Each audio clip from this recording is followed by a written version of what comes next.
This is a Nintendo NES, and it suffers from a problem that plagues this particular system and almost every one of its brothers and sisters, and that is the low insertion force slot is really worn out. And I'll show you what I mean. There's like absolutely no resistance when I insert the cartridge. There is supposed to be a small amount of resistance, and when you close the slot, it locks the pins into position. Actually, what it does is it puts pressure against the pins, against the card edge connector of the game cartridge itself. So what happens is, oftentimes when you insert a game, in this case it didn't seem to happen, but typically when you insert a game, if it doesn't quite work, oh, okay, it's not doing it, but typically you'll get the blinking light of death, which means that the authentication chip hasn't initialized, it doesn't see the cartridge properly. The so-called 10 NES chip, which is required on this generation console to identify the cartridge as a genuine Nintendo product. The 10 NES chip, or 10 NES chip, can be disabled very easily, but I'm choosing not to do that. Instead, I've chosen to replace the entire slot. These are available offline, and I decided to buy one while they're still hot. Eventually they won't be making these, so I figure in a couple years you won't be able to restore your NES console to its full functioning condition. So, without further ado, we're going to take the console, and we're going to replace that slot. Can't be that hard. It's just a card edge connector on both ends. Basically all it does is it takes that connector and it rolls it around so you can insert the game. Just to be clear, there are ways around this. You don't have to replace the connector, you can fix the existing one. Simply by taking a small flat tip screwdriver and actually bending the pins upward. But that's only a temporary fix. I mean, it may not last very long. And like I said, the replacement slots are available here and now. They won't be for... Once you've taken the cover off, you'll be greeted by a beautiful metal shielding that has to be removed. So, we're going to take off a couple more screws. Basically, if you look at my instructions on how to kind of refurbish a Nintendo by disassembling it and cleaning it, it's basically the same concept. You're just stripping it down to its bare boards, and that's about it. Okay, once you get the shielding off, you're pretty much almost there. You've got to remove... I believe the entire board has to be lifted out of the case, but we're going to take the slot assembly off first, or the cartridge loading assembly. It's held in by about 6 screws. Okay, scratch that. You really should take the board out first, and that'll make this job a little bit easier for you. So we're going to just do that. We're going to undo the AV jack connector block, which is held in by 2 screws, and the board should just lift right out.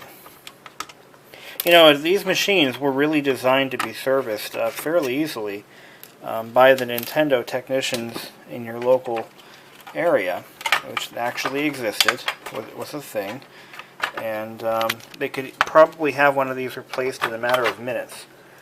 But the connector just slides right off, and you can see, we're going to compare my old one with the new one. The pins are clearly crushed flat. Pretty freaking obvious, actually, what the problem is. But as I was telling you earlier, the NES, or 10 NES chip, can also be disabled at this time. Very easy. You just locate the chip and pull a pin or desolder one of the pins. It's that simple. But here's the new one. You can see that the slot is a little bit more closed up. Wait a minute, which one's which? Yeah, that is the new one, right? I can't even tell them apart. Huh. Who would have thunk it? Well, I am a monkey's uncle. No, this is definitely the old one. You can see that the pins are definitely crushed down, and there's like no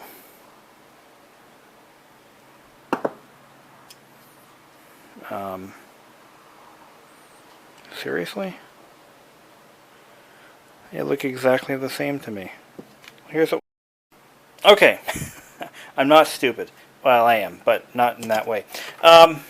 Turns out I was right. This is the new one right here. It has a lot more resistance to it when I insert the cartridge. In fact, I'm going to show you on camera what I mean.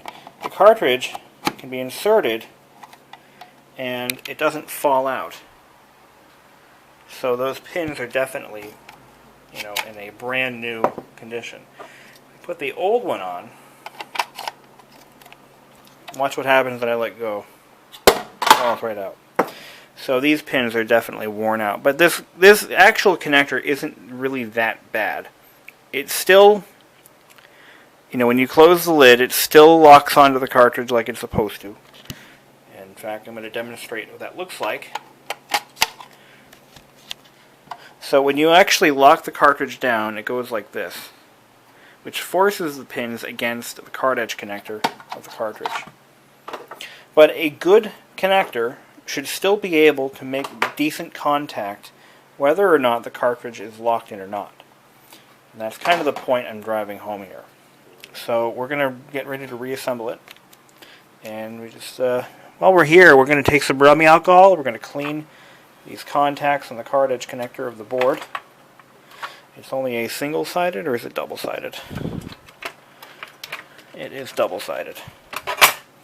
While we're out of here, while we have the unit apart, we should probably take a look at the board and try to isolate that 10 NES chip. See where it is. Alright. Actually, I don't even know which one it is. The silk screening on the board doesn't really tell me what's what. And yeah, I'm unable to see the... I have to look up what the chip looks like or where it's located, and I can... yeah, let me go do that real quick. Okay, so I've looked a couple of resources up on how to modify the 10 NES chip, and it's pretty straightforward and simple. This is the chip. It is the 3193A chip, copyright 1986, Nintendo, and it has a lot of pins. Pin 4 is the one we're really worried about, and you can identify pin 4 by looking at the indentation on the chip. In this case, it's a little dimple on the chip. I don't know if you can see that. There's a dimple, and that's pin 1. Pin 1, 2, 3, and 4. Okay, let's try this again. There we go. I'm going to be using a flat blade screwdriver and a soldering iron to lift the leg off the chip. I'm going to put my screwdriver behind the leg, heat up the solder, and then just try to pry it out of the hole like that. I got it. There we go. I don't know if you can see this, but there we go. We got it. And I pulled the pin right out of the freaking chip. Did exactly what I didn't want to do. Oh well. It'll live. But there you go, guys. A modified, disabled NES 10 chip or 10 NES chip. See, the pin's missing. I really wanted to not rip the pin out, but I guess sometimes you just end up doing stuff you don't want to do. But all the references that I've seen have done the same damn thing, so. And the reason I didn't want to do that is because you're supposed to ground the pin completely, but we couldn't. I'm using a desoldering braid to clean up the hole, make it look professional.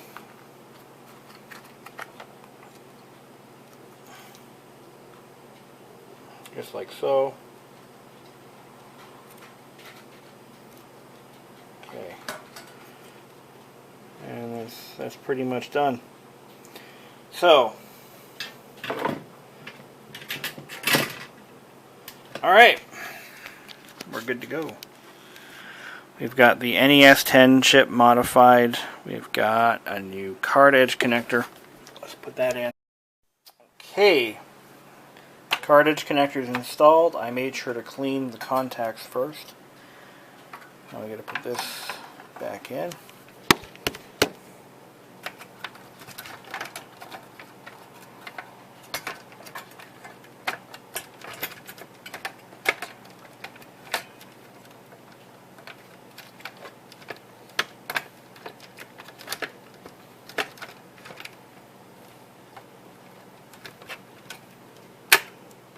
Come on. Get in there. There we go. Alright. Got our cartridge slot reinstalled.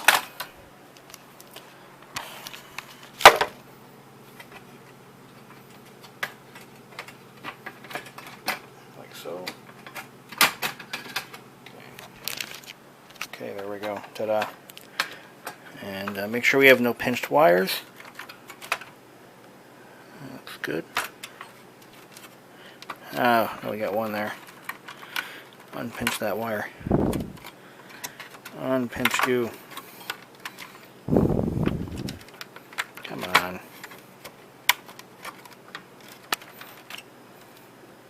Really? Really? You want to give me a hard time over this? You stupid son of a bitch. Come on. Something's stuck. Alright.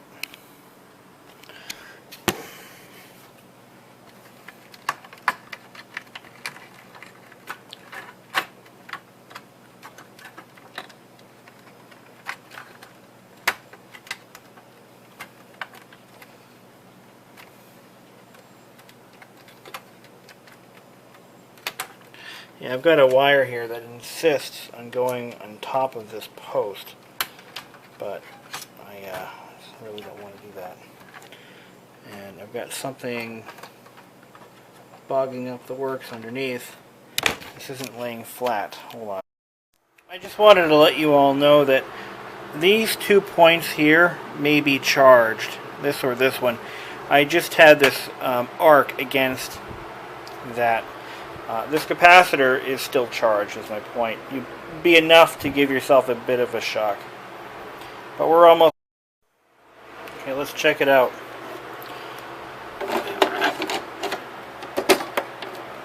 It's a bit tighter than it was before. That's kind of what we were trying to accomplish. It'll wear in. Now let's see if...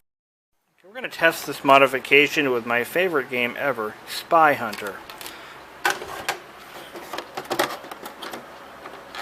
Kind of how I remember my game working when I was a kid. You had to kind of put some pressure on it, but so far so good. All right, I'm controlling this with one hand. Pretty bad, pretty weak. Let's run this sucker off the road, or he'll run me off the road.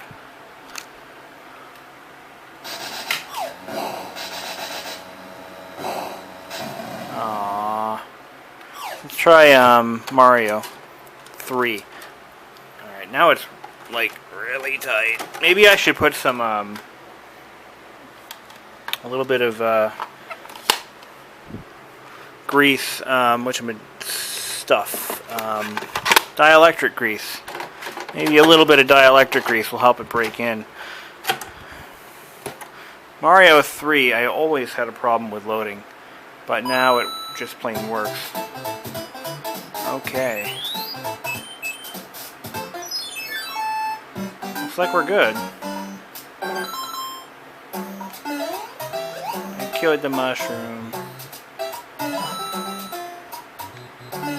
Okay. Unit's fixed. What can I say? No more lockout chip. No more worn out connector. This thing's good for another 20 years. Sweet.